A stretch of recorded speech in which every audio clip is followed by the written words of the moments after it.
I saw this article being passed around today and I thought, no way. No way.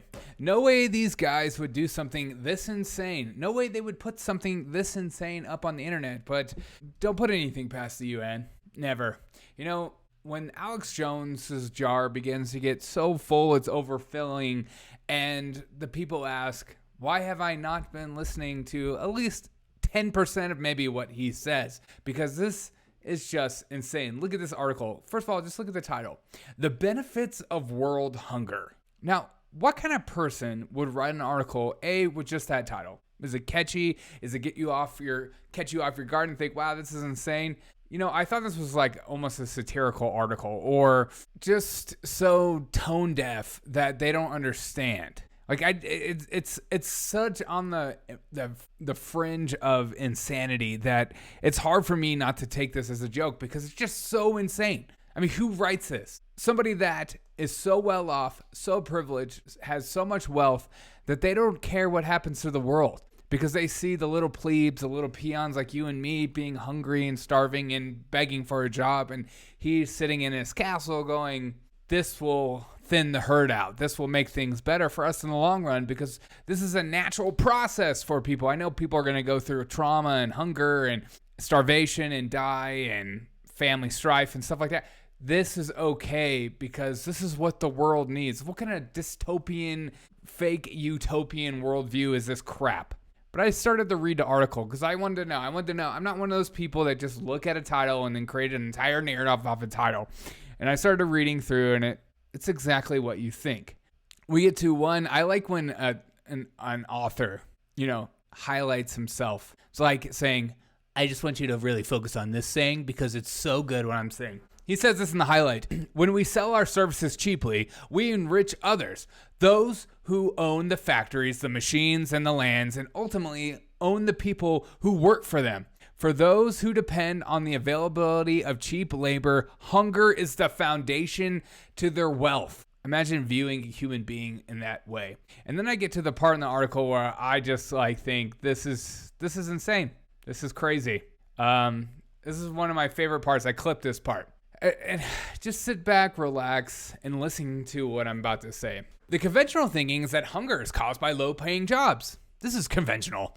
For example, an article reports on Brazil's ethanol slaves, 200,000 migrant sugar cutters who propped up renewable energy boom. Yay! Thank you for those slaves. Now we have a green energy boom. 200,000 slaves for green energy. Praise God. Greta Thunberg is happy. While it's true that the hunger is caused by low-paying jobs, we need to understand that hunger at the same time causes low-paying jobs to be created. Who would have established massive biofuel production operations in Brazil if they did not know there were thousands of hungry people desperate enough to take the awful jobs they would offer? We're only offering these awful jobs while you're starving.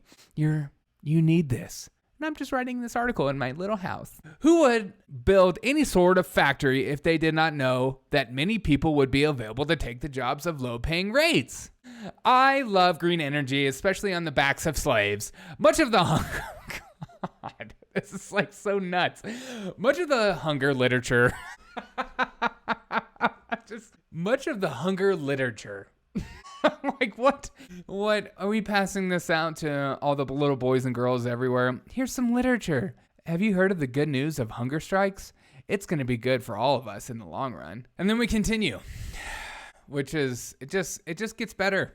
It just gets better and better. Much of the hunger literature talks about how it is important to assure that people are well fed so that they can be more productive. You had a long day of work. Come home, we're going to feed you well, and you'll be back tomorrow, and you'll be just as productive.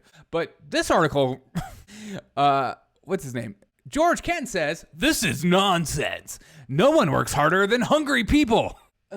Yes, people who are well-nourished have greater capacity for productivity and physical activity, but well-nourished people are far less willing to do that work. Oh, my God. This is the UN's plan for hunger and the devastation that's about to unfold around the world due to inflation and poor climate change policies and war strife and all kinds of stuff going on. It's like a combination of hell. their idea is to put out an article by George Kent. George Kent is a professor at the Department of Political Science at the University of Hawaii, so you should trust him. He works on human rights. I'm in favor of human rights, but also hungry people are better workers, and working gives you freedom. That is what you have to feed them. International relations, peace, development, and environmental issues with a special focus on nutrition and children. What? How can you have a focus on nutrition and children when you're more concerned about having hungry children so they could do your slave labor for you for your environmental justice projects? He has written several books, the latest of Freedom from Want. Oh my God. It's the most dystopian thing ever. The human right to adequate food. That's right. You just need an adequate amount. Oh, what does this guy look like? Let's look up this guy. If this guy is overweight, I'm about to lose my mind. Shut up. Wait, this guy's... Oh, come on. This guy looks so creepy. Actually, hunger pain is actually pretty good for good work. That's why we need more illegal immigrants crossing the border. I trust this guy. But this is their push right now. It's because they know what's about to happen. They know what the world is coming to right now, and you're going to have hunger like you've never seen. And so they're trying to justify it within themselves. They're trying to make them feel better about themselves. They're going to go, you know what? There's going to be a lot of starving people out there, but those starving people will be hungry and looking for work. And they'll be able to do the work that no one wants to do because they're poor and they're wretched and they don't know what's good for them. And they don't have any self-worth. Let's just put them in the mud pits. Let's give them slave labor. Let's give them a little bit. Maybe we'll tell them they're doing green energy and then make them feel good about themselves. This is good for you. We know what's good for you. We're your lords and leaders of our time. This is good. The benefits of world hunger. I don't know what's going to happen this year, next year, but there is a culmination of things just coming to an head.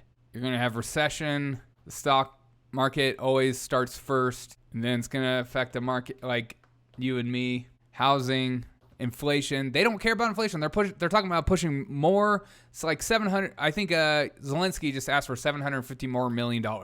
Like they don't care. They're just going to keep printing. Something bad. This is leading up to something. There's more strife in America than ever. Like, I don't know why these professors or these so-called experts think that, you know, a bunch of poor, starving, hungry people is actually good for the environmental justice. Because, you know, they always talk about getting rid of greenhouse gases, but who produces the most is humans. So what's the best way to lower the greenhouse gas emissions? Let's get rid of humans. As you're seeing in the Netherlands right now, you're seeing farmers on strike because they cut their greenhouse emissions to the point where they can't make any money and all kinds of stuff. I'm going to do a whole deep dive on that later. But this article right now, like, this isn't a conspiracy theory. This isn't like, this is Derek O'Shea show. This isn't InfoWars and there's no judgment. I'm just saying, like, I try to say I love conspiracy theories. They get me all fired up. They make me laugh a lot. Usually the crazier the idea, the more excited I am about it, the more I want to hear about it. It's just kind of the personality I am. Whether I believe it, I'm not one of those people that's like, oh, the crazier it is, I'm just going to believe it immediately. It's like even in some of these smaller stories, like the last shooter, it's like, oh, he's a Trump supporter. Oh, he's on the left. Oh, he's on the right. Like I don't get in those kind of conspiracies. Like I don't promote those because we don't know for sure. We're just speculating and we're just putting people in little boxes to make us feel comfortable about our narrative in our own head. So but I read this and I'm just like, this is just so blatant and in front. It's like Klaus Schwab putting out the global reset and people just don't care. This is the difference between a person like you that watches a show like myself that goes above and beyond to try to find information that's new and relevant and things that we need to talk about, and somebody who just wants to get by in life. They want to go to Olive Garden and have their unlimited breadstick and soup combo. Like they don't want to be asked questions about, did you see an article about the benefits of world hunger or like the global reset or stuff like that. They just want to get by. And those people are happier, but people like you and me like strive for getting to know the truth more. And this is the kind of stuff that should scare you. The fact that like some of our experts, the things that come out of their mouths, and an expert is such a funny term, you know, an expert in all things, but just because you have a doctorate, oh, okay, cool. Never worked a day in your life besides teaching dumb college students? Okay, true. But this stuff should scare you. Like, I'm nervous about the future. I'm nervous about the end of this year. I'm nervous about the year after that because it seems like this administration doesn't care. And they're just going to keep digging us into this hole because they're more concerned about their public image and how people view them than they are about you and me and living the American dream. They don't care. In fact, they want to beat it into your submission so much so that you're going to read an article like The Benefits of World Hunger and think, you know what? This planet actually has been through a lot.